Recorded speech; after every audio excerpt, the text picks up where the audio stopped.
I want to just close and then open it up for questions with some tips for improving productivity and retention for employees with non-apparent disabilities. And this is just this came from me. This didn't come from a government agency. I think Neil Romano might agree with a lot of this because he and I seem to agree on a lot of stuff, but I haven't run this by him. This is just what I've observed over the years and things that can help create a good work environment for people with non-apparent disabilities. First is good training for managers and supervisors. And I would argue to you that the best trainers are people with disabilities. I think when you bring in non-disabled people to come and do trainings, what often ends up happening is it becomes an academic exercise where the non-disabled person has their PowerPoint and they give all this kind of data about disability and best practice and what have you. What you get when you have a disabled person, obviously it has to be the right disabled person. There are disabled people who are not good trainers, just like every other category. But if you have the right disabled person who does the training, I think it's easier to reach people in their hearts. And I think that's true also if they're a parent of a child with a disability and they can kind of wear that hat because there are going to be a lot of parents in the audience that they're training. But I just think it really helps when you're doing a training on something like this, which is ultimately about human behavior, to not just reach people in their heads with a PowerPoint, but reach them in their hearts. Get them to understand the issue emotionally. And I think it helps to have trainers who have disabilities who can do that. If you have a trainer with a non-apparent disability, I think they can help bring that issue out. When I speak to audiences, there are always bipolar people in the audience, always. And often they come up to me, quietly, give me their card and tell me they're bipolar, and then we have the bipolar handshake. But if you have, people that have non-apparent disabilities, it can create an environment where other people feel more comfortable sharing that in the workplace, which I see as positive. Second tip is having workplace flexibility and a culture of mutual respect in the workplace. Workplace flexibility, to me, is about, again, it's about enhancing productivity. If you're going to be more productive, if you're able to work a flexible schedule, you're able to work at home sometime, if you're able to not work on one day and work on a weekend, whatever it is that makes you more productive, those kinds of practices being company-wide create an environment where the person with a non-apparent disability never has to disclose the disability. They're just getting the same flexibility that everybody else gets. So the other coworkers aren't resenting it, and it's working better for them and it's more productive for them. So if you can make the business case in your companies for as much flexibility as possible in the workplace, and you can train your supervisors, how do you supervise somebody when they're on a flexible schedule and they're there when you're not there, or they're working from home. If you can kind of make all of that work as a company, A, I think that'll improve the productivity for all your workers, and B, it'll be a more hospitable environment for workers with all types of disabilities, including non-apparent disabilities. Mutual respect, I think, the way I experience the mutual respect thing is around hierarchy. People who are at the top of the pecking order set the tone.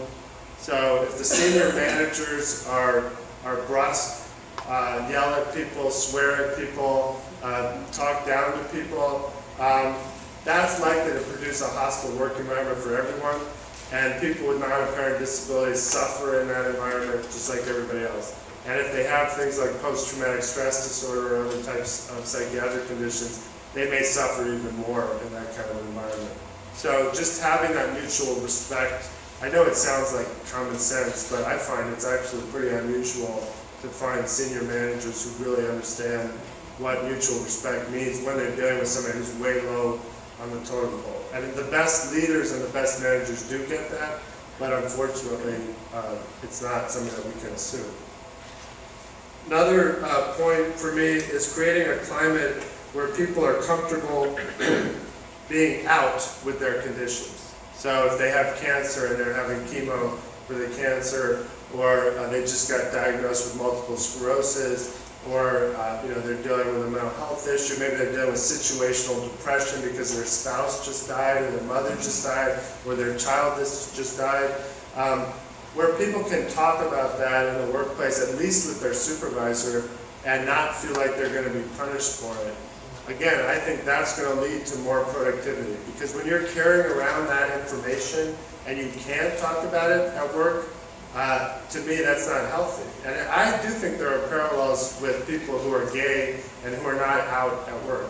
If you're gay and you're kind of hiding it at work, that creates stress. And the same thing is true around non-apparent disabilities. If you can't be your whole person with your coworkers, with your colleagues at work, I do think it can affect your productivity, and it can create a climate where, and also if you go a long time without telling people and then you tell them later, a lot of times people resent that you didn't tell them sooner.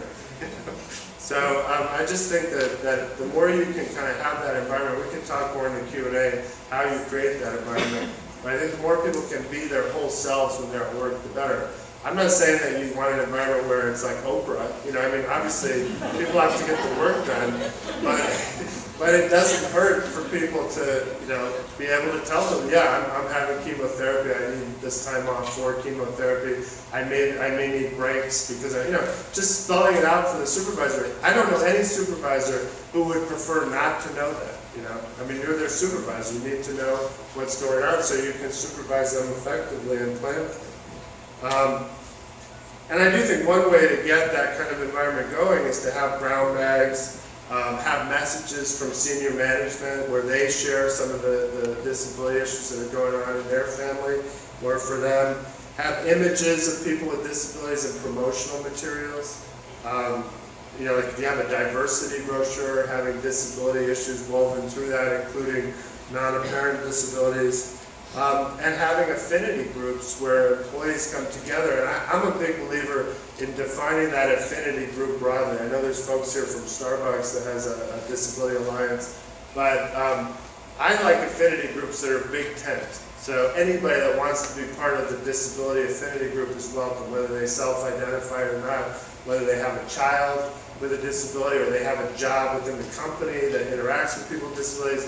I think the big tent ones that have a senior manager associated with them and as a kind of champion for them are the ones that tend to work the best. So I think affinity groups can help to create that kind of positive environment. Mentoring programs are really helpful. If you have a way for employees with non-apparent disabilities to have somebody mentor them who's been with the company longer, that's a way to get them comfortable. And one of the things the mentor can do is help them deal with this disclosure issue, because one of the things that people with non-apparent disabilities always deal with is when do I disclose, how do I disclose, who do I disclose to, and none of that is easy. And I think a mentor sometimes can help. It's just another objective person who can help provide advice around that. I also think internship programs are helpful, because if you have interns with non-apparent disabilities, they're walking, talking educators for the company about their own disabilities. A great example, we had a young woman with a brain injury who was working for Congressman Conyers, who's now the chair of the House Judiciary Committee. That office expected her to roll in a wheelchair. She was the disabled intern, right? So she came into the office with brain injury, completely non-apparent, and now she was just a white girl, you know, because most of the people in that office were African American. But she came in, and they, you know, they're like, well, okay, you have a disability, brain injury, what is that? You know, and she educated them about what a brain injury was, and it wasn't easy. It took a lot of effort, a lot of explanation. Brain injuries are complicated. I mean, they're not. I think bipolar disorder is complicated. Brain injury is also complicated, you know, and she really had to kind of lay it out for them. And by the end of that summer, that office had learned so much about brain injury. So I just think having interns who can come in and really help educate people around their own disability, that can also improve the climate for other folks. I guarantee you there were other folks in that office that had family members with brain injuries. I guarantee you. But the topic had not come up and it hadn't really been discussed in a way where the office really understood the issue.